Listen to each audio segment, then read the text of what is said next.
Bayou wins a classic, the first ever Vendée Arctic Les Sables d'Olonne race. After one of the most thrilling battles in the history of the IMOCA class, Jeremy Bayou at the helm of Charles this evening sailed across the finish line to win the hotly contested Vendée Arctic Les Sables d'Olonne race. Bayou reached the line after a dramatic final 550 nautical mile final leg from the Gallimard waypoint, which saw him overtake Charlie Dallin on a Pivia, who was first at the waypoint, to take what looked like a firm lead. However, this remarkable race, one of the closest, if not the closest in IMOCA history, still had a last twist and turn as Thomas Rienpon linked out stormed up from behind Dallin to overtake both him and Bayou. But in the deep reaching and downwind conditions and the powered up northerly breeze, Bayou managed to press forward again to retake the lead as he closed the French coast. By the finish he was well clear of Dallin, who finished in second place 50 minutes after Bayou, while Ryan had to settle for third, another 20 minutes back. It was fitting that at the end of this warm-up for the 2020 Vendée Globe, Bayou should cross the same finish line that will be used for the Round the World Classic in 2021. After he did so, he stood on the foredeck of Charles with his hands aloft in celebration. He had completed the shortened course in 10 days, 5 hours and 14 minutes, arriving at 20.44 local time. He had sailed a total distance of 3,284.3 nautical miles at an average speed of 13.4 knots. His prize is not just a big confidence boost for the Vendée Globe, but a special timepiece from the official race timekeeper Ulysse Nardin. By winning this super competitive fleet race, effectively round the cans to Iceland and back, Bayou has certainly put a marker down for the Vendée Globe, underlining that the combination of his remarkable experience and the optimized foiling setup on Charles is going to be a potent force on the round the world course. Bayou was never out of the top 5 throughout the 10 days at sea. He was in the leading group during the tough upwind phase early in the race, but then took the lead himself when crossing a major depression sitting off the west coast of Ireland. He then lost out to Dallin in light airs going north towards Iceland before capturing the lead again on the way south when 4 or 5 skippers were changing places at the top of the leaderboard. Bayou remained in contention, trailing either Dallin or Ryan at various times, and was then ready to pounce on the final leg to the finish. At that point the Vendée Arctic felt like a Figaro race, and Bayou, who has won the Figaro no less than 3 times, was in his element.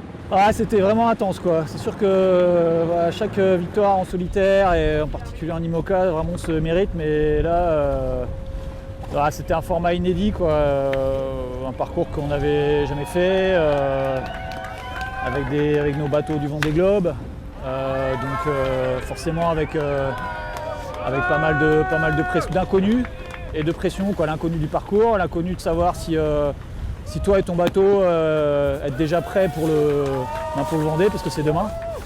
Donc voilà, moi je m'étais un peu mis sous pression, peut-être tout seul hein, avant le départ, mais c'était vraiment important pour moi de bien naviguer. Alors je dis voilà, gagner la course c'est toujours exceptionnel, mais au moins bien naviguer. Donc j'étais vraiment tendu tout le début de course et je me suis relâché petit à petit. Mais en plus comme c'était dur, voilà, c'était une course qui était un peu pas tout le temps facile à vivre. Ouais. On va le rien lâcher du Figaro, ça sert. Je crois que voilà, alors, je suis d'une nature un peu grognon, ça me fait du bien de râler, ça me fait du bien de manifester que c'est vrai qu'à chaque fois que j'étais en tête, il y avait un retournement de situation et ça revenait derrière. Mais c'est une manière aussi de pas lâcher l'affaire en fait quoi. C'est-à-dire que le jour où tu baisses les bras et tu dis oh c'est normal, ils reviennent, bon c'est pas grave. Je pense qu'il faut aller faire autre chose. Donc il y a eu des retournements de situation, des petits retournements de situation entre les trois, le trio là, avec Charlie et Thomas. On a fait la course ensemble. Je pense qu'on s'est quasiment jamais quitté de vue. Un coup à toi, un coup à moi. Ils ont aussi super bien navigué. Mais voilà, il fallait faire le dernier petit coup comme il fallait. L'empannage hier que j'ai initié et que tout le monde a suivi. Et puis après bien caler la dernière trajectoire. Fallait fallait en vouloir, quoi. Donc voilà, je dis pas qu'ils en voulaient pas, mais moi j'en voulais énormément. Ouais. C'est vraiment sur ta confiance sur le bateau, sur la façon d'engager les manœuvres. On a beaucoup manœuvré. La façon d'engager les manœuvres, de savoir qu'au final tout s'est bien passé, quoi. Donc voilà, tu sors de là, les manœuvres tu sais les faire, tu es en osmose avec le bateau. Quand le bateau va vite et que ça tape, bah ça va, t'es pas trop effrayé et puis ça se passe bien. C'était vraiment relier de nouveau le binôme Charal skipper, parce que ça faisait longtemps, parce que toute l'année dernière c'était du double et que le solo c'est pas du double. C'est radicalement différent, et que le Vendée Globe approche à grands pas, et que cette confiance dans le bateau au Vendée Globe, si tu l'as pas, tu peux pas faire un résultat. Donc tout ça s'est super bien passé, c'est vraiment de bon augure pour le Vendée. Ouais, il y a un gros soulagement parce qu'encore une fois, je m'étais mis beaucoup de pression. Je pense que je suis quelqu'un qui a besoin de beaucoup naviguer, en fait, d'être beaucoup en compète, d'être en contact avec mon bateau. Et c'est vrai que là, depuis la Jacques Vabre, entre le chantier et puis le confinement, j'avais plus mes repères. Donc quand j'ai plus ces repères-là, je suis un peu sous pression. Et donc là, d'arriver à faire bien les choses et puis en plus à gagner, je pose un peu mes valises. J'aurais plus cette pression-là à la veille du départ du Vendée. Je sais où je vais, je sais comment il faut y aller. Et ça, c'est une grande victoire. Non, le dernier bord arrivé, c'était quand même champagne.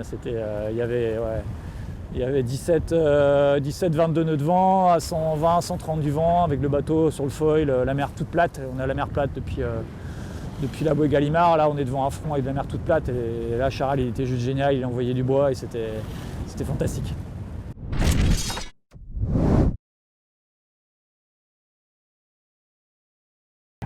Ouais, c'était une fin de course,